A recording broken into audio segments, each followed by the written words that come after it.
Okay, one last thing I want to show you real quick is right now if we look at our surfaces, this is a separate surface, this is a separate surface, and this is a separate surface. So like if I right click here and go to Object Viewer,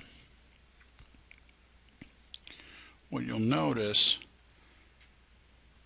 is there are no cuts and fills or anything else in here of the new paths, because this is the initial ground, and whenever we've created this, we've cut into it, but we've only created the surface as a separate entity. And what you sometimes want to do is you want to end up with a final surface, or maybe different stages of surface. Sometimes you put something on top of something on top of something else, and so you need to think of how you are going to add those initial thing or add those things in. And so you might start off with an initial ground, then you might start off with grading, the initial grading of the whole area, and then the road gradings and things like that. And so you may have multiple surfaces over the period of time. But that's kind of what we're going to talk about today, is how to actually get this thing to do what we want it to. So let me go over it. I'll show you what we're going to do. The way you're going to do that is, first let's go ahead and create another surface. Create a surface, and I'm going to call this surface final ground, because let's say I created my two paths, I'm happy with them and everything like that. Once again, let's change this to 2 and 10 design, description, final ground,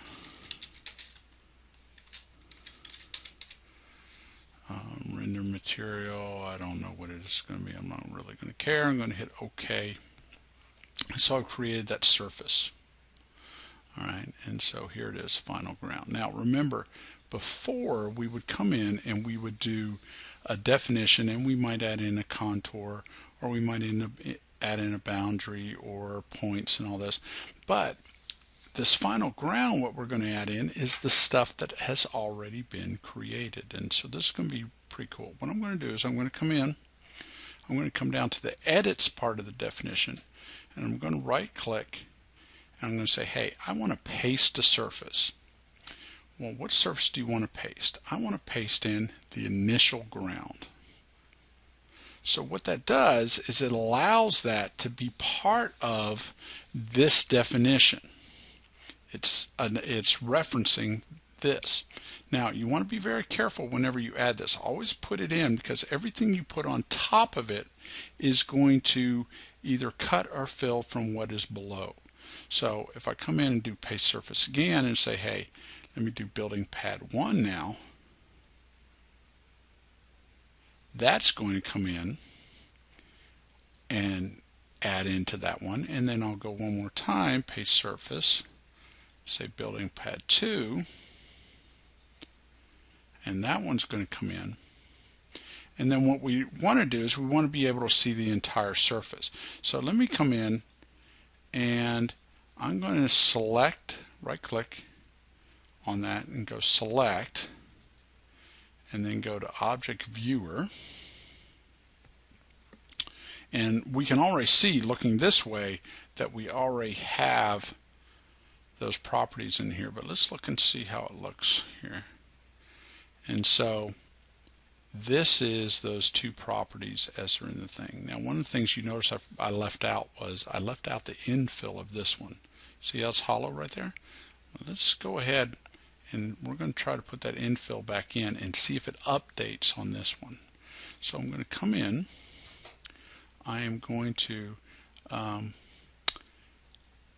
with this selected, I'm going to right click, isolate objects, hide selected objects. Let's get that out of the way.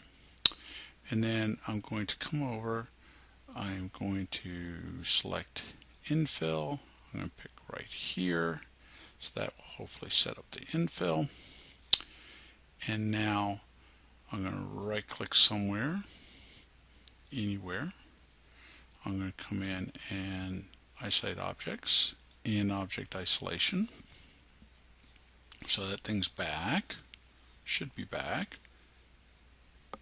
And what I want to show you here now is look at this final ground. You see how it has this little emergency exclamation point shieldy looking thing? The reason why is if you hover over it, it says, hey, that surface is out of date. So let's go ahead and right click on it and let's select rebuild. Now what that should do, hopefully, is it should update the thing. You see how that goes away? So now let's check on this. Select. Let's go over here. Object Viewer. Let's look at this. And yep, sure enough, come in, put in that surface, and it's put in that infill, and there it is. That's the area that I'm creating with either cuts or fills or whatever. So now this is our final area that we're looking for. Now, of course, if we decide, oh man, I want to add more stuff, well, you can. You just have to paste it into the final ground. Normally, what I tend to do is I'll just sit here with final ground, and with it selected, I'll isolate it and just hide it and let me work on all this other stuff. And then when I'm ready, I'll just flip them around. I'll unisolate that one and then grab all these and hide them. So that's just one of the ways that you can mess around with this and create your final surface from all your changes and everything like that.